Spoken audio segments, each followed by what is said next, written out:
Cable, Nathan Summers, un soldat venu du futur, ou plutôt plusieurs soldats, parce que selon l'univers, Cable n'a pas le même destin. Alors aujourd'hui, voici l'histoire de chaque version de Cable.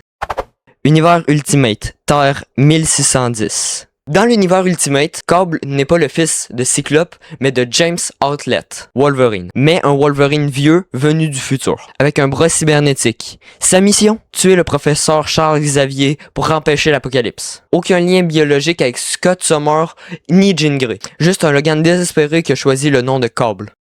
Univers X-Men Forever, Terre 161. Dans X-Men Forever, le vrai bébé Nathan Summers meurt. Mr. Sinister crée alors un clone de Scott Summers et le clone devient alors Cable. Il possède les pouvoirs de Cyclope, mais sans les barrières morales. Un soldat obéissant créé comme une arme. Age of Apocalypse. Terre 295. Dans l'Age of Apocalypse, il ne s'appelle même pas Cable. Il s'appelle Nate Gray. Il a été créé en laboratoire par Mr. Sinister à partir de l'ADN de Scott Summers et de Jean Grey. Pas de Madeleine Pryor, ni de naissance naturelle. Juste une arme vivante destinée à tuer Apocalypse. Juste le parfait homologue de Cable dans un univers où Xavier est mort trop tôt.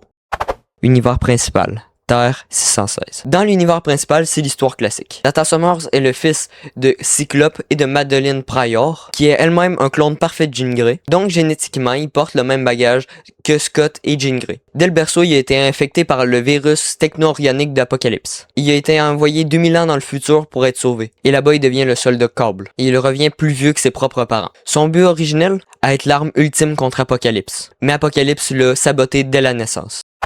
Univers film Deadpool, Terre 10005. Dans les films Deadpool, les scénarios sont beaucoup simplifiés. Ses parents ne sont jamais mentionnés. Cable est juste un soldat venu du futur complètement dévasté, pour sauver sa femme et sa fille Hope. Officiellement, c'est toujours Nathan Summers, mais le film a fait volontairement l'impasse sur toute la complexité familiale.